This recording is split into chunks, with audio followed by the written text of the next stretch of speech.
SSC পরীক্ষার্থী 2021 এর সুপ্রিয় শিক্ষার্থীবৃন্দ, আসসালামু আলাইকুম। আমি মোহাম্মদ আনোয়ার হোসেন। তোমাদের অ্যাসাইনমেন্ট 1 ফিজিক্সের অ্যাসাইনমেন্ট 1 নিয়ে আজকে কথা বলবো ইনশাআল্লাহ। তো এই ফিজিক্সের অ্যাসাইনমেন্ট 1 নিয়ে স্টুডেন্টদের মধ্যে প্রচুর বিভ্রান্তি এবং অনেক জল্পনা কল্পনা, এটা কেমন হবে, এটা এরকম হবে। আসলে অ্যাসাইনমেন্ট হচ্ছে বাংলাদেশ সরকার দিয়েছে তোমাদের একটা মূল্যায়ন করার জন্য, এবং এটা প্রত্যেকের স্বকীয়তা বজায় থাকতে হবে। এখন কোন স্টুডেন্ট ফোন করছে, স্যার অ্যাসাইনমেন্টে কি মার্জিন টানা যাবে, অর্থাৎ চারপাশে যে আমরা মার্জিন দেই এটা দেওয়া যাবে কিনা। কোন স্টুডেন্ট ফোন করছে, স্যার কি বলে পেজের সাইজটা কেমন হবে। কোন স্টুডেন্ট বলছে যে স্যার কি বলে অফসেট পেপার ছাড়া হবে কিনা। এটা আসলে নিতান্তই তোমার স্বকীয়তা, এবং সরকার বলে দিচ্ছে যে তোমাদের প্রতি শিক্ষকরা সহনশীল হবে। কাজেই এটা নিজস্ব স্বকীয়তা বজায় রেখে তুমি মার্জিন টানবে কি টানবে না। কেউ বলছে স্যার কালার পেন ব্যবহার করা যাবে কিনা, এটা নিজের ব্যক্তিগত ব্যাপার। তো এই স্টুডেন্টদের সলিউশন নিয়ে অনেক বিভ্রান্তি হওয়ার কারণে আসলে ফোনের চাপে স্টুডেন্টদের বিভ্রান্তি দেখে আজকের ভিডিওটা করার আগ্রহ জন্মালো। যাই হোক, প্রশ্ন অ্যাসাইনমেন্ট 1 ফিজিক্সের অ্যাসাইনমেন্ট 1 শিরোনাম নিয়ে অনেকে বিভ্রান্তি। শিরোনাম স্যার কিভাবে লিখবো, বাংলা লিখবো না ইংরেজি লিখবো, তোমার ইচ্ছা যেভাবে।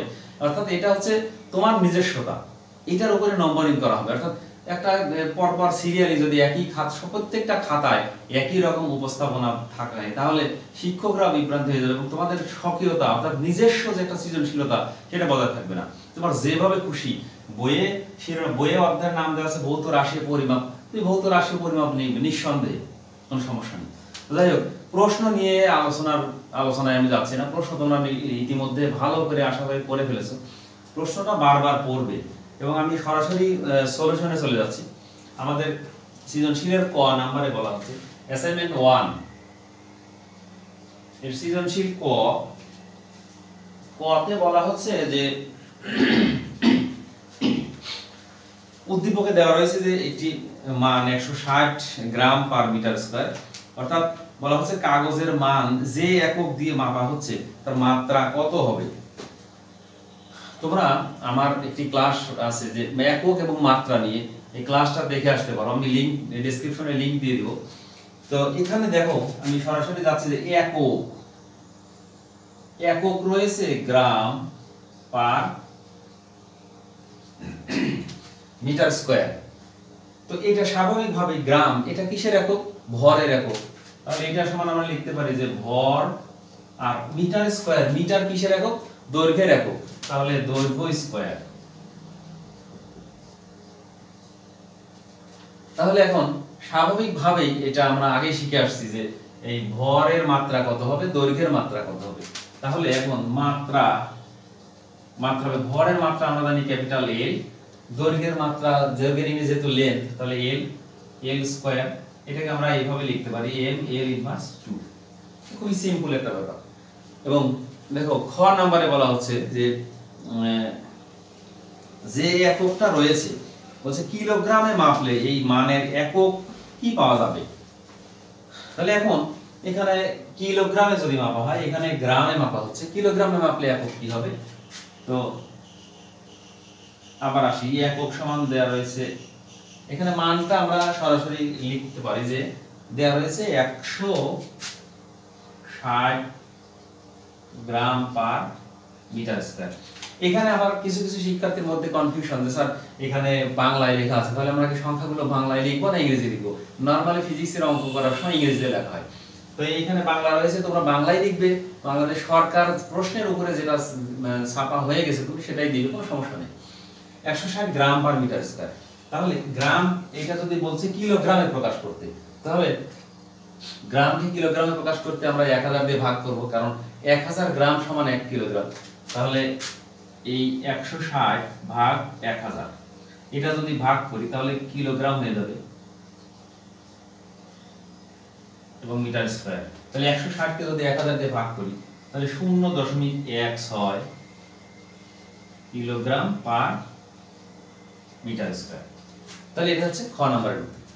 কনফিউশন এবং মেইনলি এটা খুবই সিম্পল ব্যাপার। কনফিউশন হচ্ছে গ থেকে। গ নাম্বার কোশ্চেনে বলা হচ্ছে যে আমাদের উদ্দীপকে কিছু যে আলোচনাগুলো ছিল যে করোনা মহামারীর কারণে যে সমস্যাগুলো রয়েছে, দোকান বন্ধ, তাহলে অসাধু এক ব্যবসায়ীর কাছে, এই ঘটনাগুলো তোমরা শুনে আসছো। এখন গোয়াতে বলা হচ্ছে এই ব্যাপারে দোকানদার যে তোমাকে তথ্যটা দিল, এই ব্যাপারে নিশ্চিত হওয়ার জন্য তোমাকে কমপক্ষে কতগুলো কাগজ কিনতে হবে, তোমার হিসাবের পক্ষে যুক্তি দেখাও। অর্থাৎ দোকানদার তোমাকে বলেছে যে কাগজের সাইজটা দেওয়া রয়েছে, দেখো উদ্দীপকে দেওয়া রয়েছে যে দৈর্ঘ্য প্রস্থের মাপ একটা কাগজের সাইজ দেওয়া আছে 65/75 অর্থাৎ যদি দৈর্ঘ্য হয়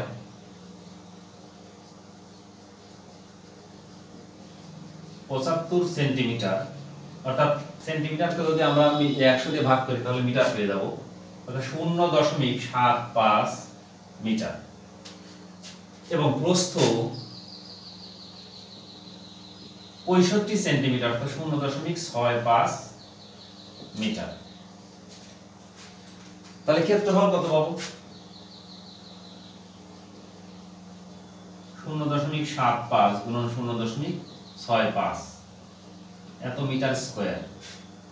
0.75 0.65 0.4875 0.4875 এত বর্গমিটার হচ্ছে একটা কাগজের ক্ষেত্রফল। তাহলে এখন আমার প্রশ্নে বলা আছে যে 1 মিটার স্কয়ার একটা পেজ, একটা পাতা, তার ভর দেওয়া আছে 160 গ্রাম পার মিটার স্কয়ার, 160 গ্রাম পার মিটার স্কয়ার। তাহলে 160 গ্রাম পার মিটার স্কয়ার, অর্থাৎ প্রত্যেক বর্গমিটারের ভর হবে 160 গ্রাম। তাহলে আমার বর্গমিটার একটা কাগজের ক্ষেত্রফল পেয়েছে এত বর্গমিটার, তাহলে এর ভর, টোটাল ভর কত হবে? 1 মিটার স্কয়ার পেজের ভর 160 গ্রাম। তাহলে আমার এত মিটার স্কয়ার 0.4875 পেজের ভর হবে 160 গুণন 4875 এত গ্রাম। তাহলে 160 গুণন এটা সমান 78 গ্রাম।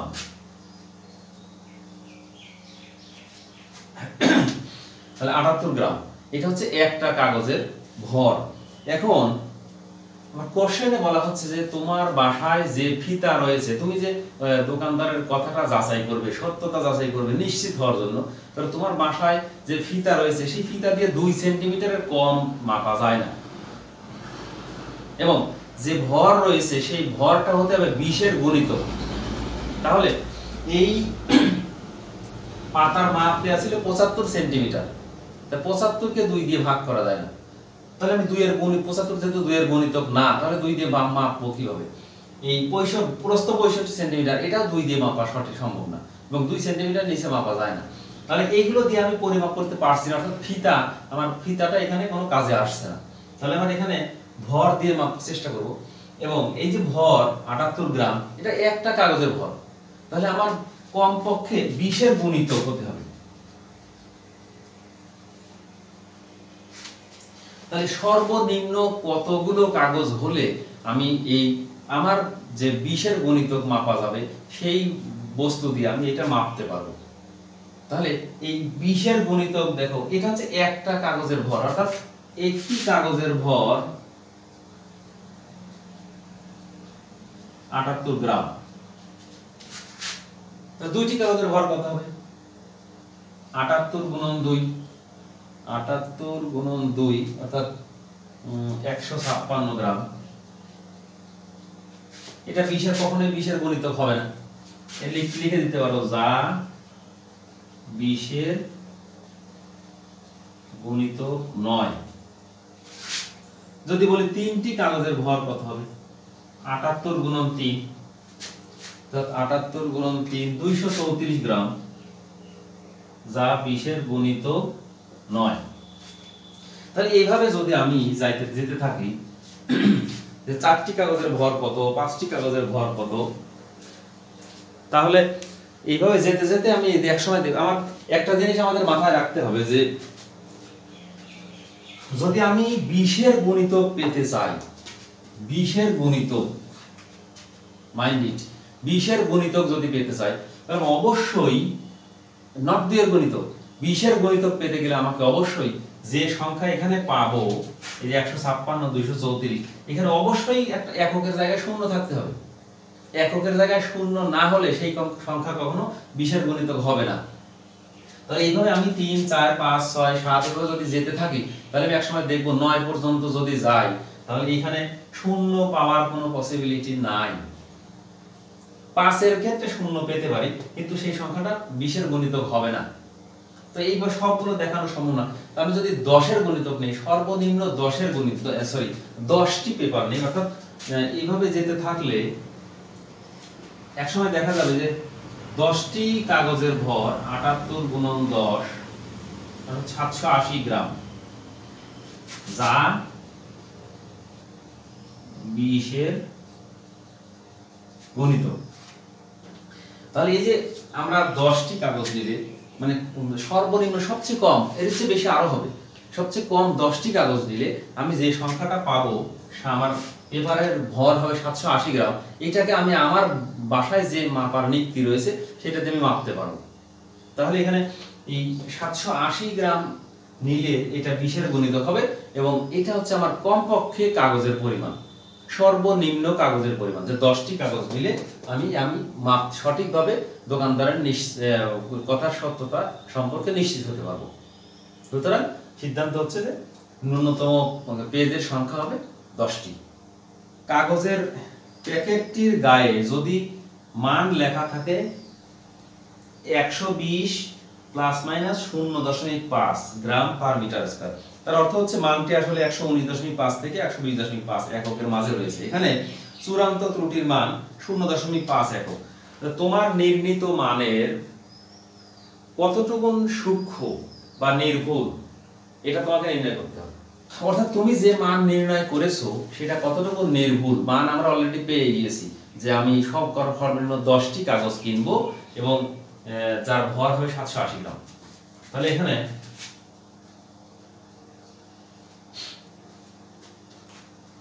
আমি কাগজের পরিমাপকৃত আমি ভর পেলাম কত,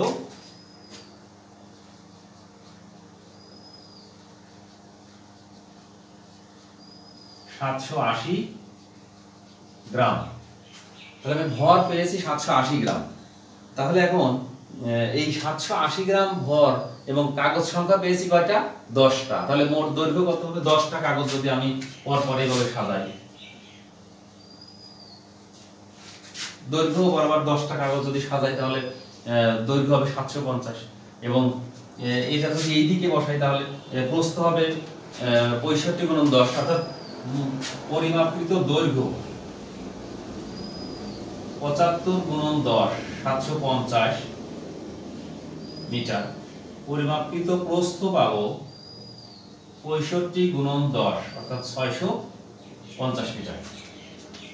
তাহলে এখন আমার ত্রুটি, এই ত্রুটিটা নিয়ে কতটুকু নির্ভুল এটা বের করতে আমার দেখতে হবে যে সঠিক কতটুকু। নির্ভুল মানে হচ্ছে সঠিক কতটুকু। তাহলে আমার ভুল কতটুকু রয়েছে সেটা থেকে 100% থেকে ভুলটা মাইনাস করে দিলে আমি বলতে পারবো যে আমার এতটুকু নির্ভুল। এবং এখানে কোন কোন স্টুডেন্ট ভুল করেছে, আমি যেটা জানতে পেরেছি যে একটা মান দিয়ে বের করে দেখিয়েছে যে এটা নির্ভুল এত, কিন্তু আমি ভর মাপলাম, এই আমাকে 3টা মানের ক্ষেত্রেই দেখাতে হবে। অর্থাৎ আমার ভর মাপার ক্ষেত্রে কতটুকু ত্রুটি রয়েছে, অর্থাৎ এই যে ভর 780 গ্রাম এটা কতটুকু নির্ভুল, এই যে দৈর্ঘ্য পেয়েছি 750 এটা কতটুকু নির্ভুল, প্রস্থ পেয়েছি 650 এটা কতটুকু নির্ভুল, 3টার ক্ষেত্রেই আমার সঠিকতা দেখাতে হবে। তাহলে এবার আসো আমরা ত্রুটি বের করব কিভাবে। ভরের ক্ষেত্রে ত্রুটি, অর্থাৎ ভর ত্রুটি আমরা কিভাবে পাই, চূড়ান্ত ত্রুটিকে পরিমাপকৃত মান দিয়ে ভাগ করলে পাই। তো চূড়ান্ত ত্রুটি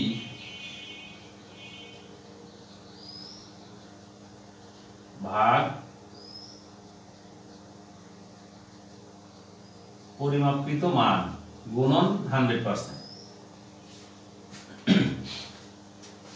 এখন চূড়ান্ত ত্রুটি মানে চূড়ান্ত ত্রুটি হচ্ছে আমি একটা জিনিস যতটুকুন পরিমাণ সর্বনিম্ন যতটুকুন মাপতে পারি বা সর্বনিম্ন যতটুকুন মাপা সম্ভব আমার ভুল কতটুকুন হতে পারে। আমি এই যে 750 মিটার ভেবেছি, ভুল 0.5 হতে পারে। একটা জিনিস আমি মাপলাম 0.5 কম বেশি হতে পারে, এটা আমাদের এস্টিমেটেড ভ্যালু।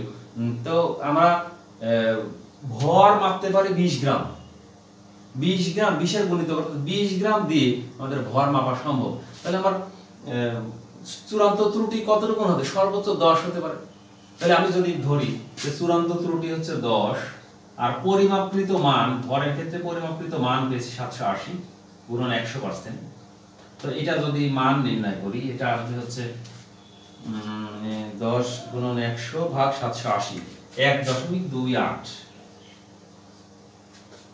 এত পার্সেন্ট। এটা হচ্ছে আমার ত্রুটি, অর্থাৎ ভুল আমি এতটুকু ভুল হতে পারে। আমি 780 গ্রাম মেপেছি, তার ভুল হতে পারে 1.28%। তাহলে আমার নির্ভুল কতটুকু হতে পারে? ভরের নির্ভুলতা কত হতে পারে? 100% বিয়োগ 1.28%, অর্থাৎ 100 বিয়োগ 1.28, এটা হচ্ছে 98.71%। এটা হচ্ছে আমার সঠিকতা।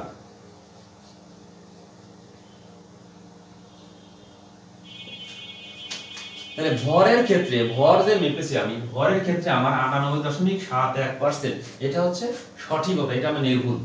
এত পার্সেন্ট আমি সঠিক উত্তর বের করতে সক্ষম হয়েছি। এবার হচ্ছে দৈর্ঘ্যের বেলায়, এই দৈর্ঘ্যের ক্ষেত্রে দৈর্ঘ্য আমি মাপতে পারি 2 সেন্টিমিটার পর্যন্ত। তাহলে 2 সেন্টিমিটারের মাপলে নির্ভুল কতই হতে পারে? অর্থাৎ 1 সেন্টিমিটার হতে পারে, অর্থাৎ সর্বোচ্চ অর্ধেক পরিমাণ ভুল হতে পারে, তার বেশি ভুল হতে পারে।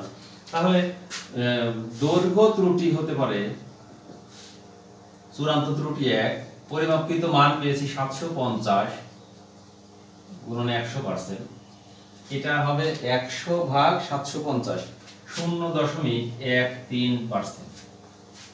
তাহলে দৈর্ঘ্যে আমার নির্ভুলতা পাবো কত? 100% বিয়োগ 0.13, এটা 100 বিয়োগ 0.13, 99.87। এতে হচ্ছে আমার সঠিকতা। অর্থাৎ আমি দৈর্ঘ্য যে মেপেছি 750 গ্রাম, দৈর্ঘ্যের ক্ষেত্রে আমার সঠিকতা হচ্ছে 99.87%। প্রস্থে ত্রুটি হচ্ছে, তাহলে প্রস্থ দৈর্ঘ্য প্রস্থ পরিমাপ তো একই, তাহলে প্রস্থের ক্ষেত্রে আমরা 2 সেন্টিমিটার মাপতে পারি, যার ত্রুটি হতে পারে আমার 1 সেন্টিমিটার। তাহলে চূড়ান্ত ত্রুটি 1 পেয়েছি 650, 100%, অর্থাৎ 100 ভাগ 650 গুণন 0.15%। এটা হচ্ছে আমার ত্রুটি। তাহলে আমার প্রস্থে নির্ভুলতা পেতে পারি 0.15%, 100 বিয়োগ 0.15, 99.85। অর্থাৎ প্রস্থের ক্ষেত্রে আমার সঠিক হচ্ছে 99.85%। তাহলে এই প্রত্যেকটা মান, এই একটা পেয়েছি 98.71%, দৈর্ঘ্যের বেলায় পেয়েছি 99.87, আর প্রস্থের বেলায় পেলাম 99.85। অর্থাৎ এই যে তিনটা মান, এই তিনটা মানের ক্ষেত্রে আমার প্রত্যেকটাই 100% এর কাছাকাছি, তো খুব অল্প সামান্য পরিমাণ ত্রুটি হয়েছে। তাহলে আমি বলতে পারি যে আমার প্রত্যেকটি পরিমাপ হচ্ছে সঠিক। এখানে প্রশ্নে বলা ছিল যে কতটুকু সূক্ষ্ম বা নির্ভুল, তো এটা হচ্ছে আমার এত পার্সেন্ট সঠিক। তো এটা নিজের মতো করে সবাই, এটা আবার সবাই হুবহু এইভাবে দেখে দেখে করার চেষ্টা করবে না, এটা ফলো করবে, তোমার বিষয়টা ইনস্ট্রাকশনটা নিবে, নিয়ে নিজে নিজে করার চেষ্টা করবে। কারণ পরীক্ষার কথা বলা হয়েছে অ্যাসাইনমেন্টের উপর নভেম্বরে, তো এই পরীক্ষাটা নিলে তখন এগুলোর উপরে পরীক্ষা হবে। তুমি যদি হুবহু দেখে দেখে কপি করে দিয়ে দাও, তাহলে পরীক্ষায় পারফরমেন্স ভালো করতে পারবে না। তো আশা করি বিষয়টা সবাই বুঝতে পেরেছো, এবং বোঝা না বোঝা প্রশ্ন, যে কোনো ধরনের প্রশ্ন আমার এখানে ইউটিউবে কমেন্টস বক্সে জানাবে যে তুমি কতটুকু বুঝতে পেরেছো বা কি ত্রুটি বিচ্যুতি রয়েছে। তাহলে পরবর্তী অ্যাসাইনমেন্ট 2 ফিজিক্সের অ্যাসাইনমেন্ট 2 তে আমি সেটা কারেকশন করার সুযোগ পাবো ইনশাআল্লাহ।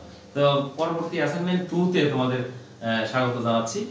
এই বলে আশাবাদ ব্যক্ত করে আজকে এর মতো অ্যাসাইনমেন্ট 1 ক্লাস শেষ করছি। আসসালামু আলাইকুম।